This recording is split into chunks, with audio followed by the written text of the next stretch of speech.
Hi అండి. Today recipe వచ్చి ఆలు కుర్మా అండి. నేను చెప్పిన విధంగా ప్రాసెస్ ఇలా చేసుకుంటే రైస్లోకైనా చపాతీలోకైనా చాలా చాలా బాగుంటుంది. ఒకసారి మీరు కూడా ట్రై చేసి చూడండి.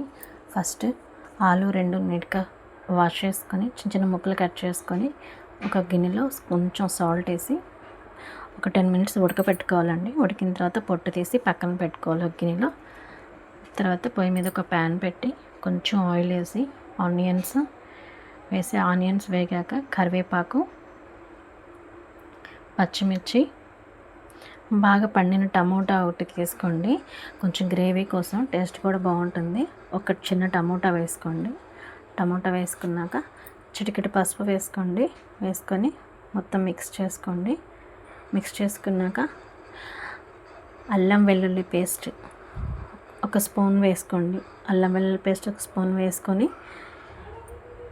కొంచెం మిక్స్ చేసుకొని ధనియాల పొడి కూడా ఒక స్పూన్ వేసుకోండి.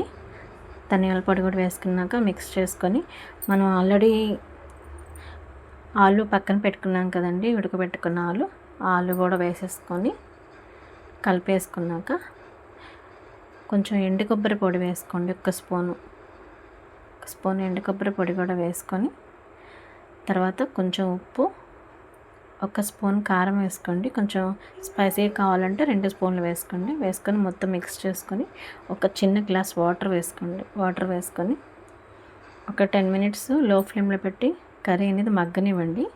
సన్నగా తరిగిన కొత్తిమీర ఉంది కదండి, ఆ కొత్తిమీర కూడా యాడ్ చేసుకొని కలిపేసుకోండి. మొత్తం ఒకసారి ఉప్పు చూసుకోండి. ఉప్పు సరిపోకపోతే కొంచెం యాడ్ చేసుకోండి సాల్ట్.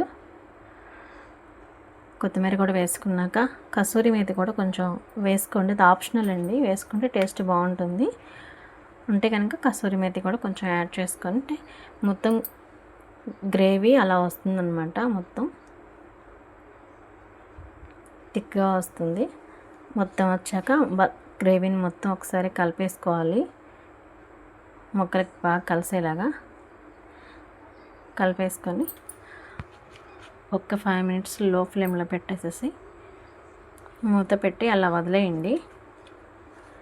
ఒక 5 మినిట్స్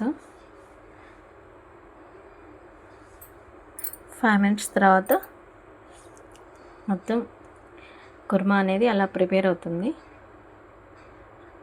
ఇంకా స్టవ్ ఆఫ్ చేసేసుకోండి. ఫస్ట్ టైం కనుక మన ఛానల్ చూస్తుంటే ప్లీజ్ అండి సబ్స్క్రైబ్ చేసుకోండి. థ్యాంక్ యూ ఫర్ వాచింగ్ అండి.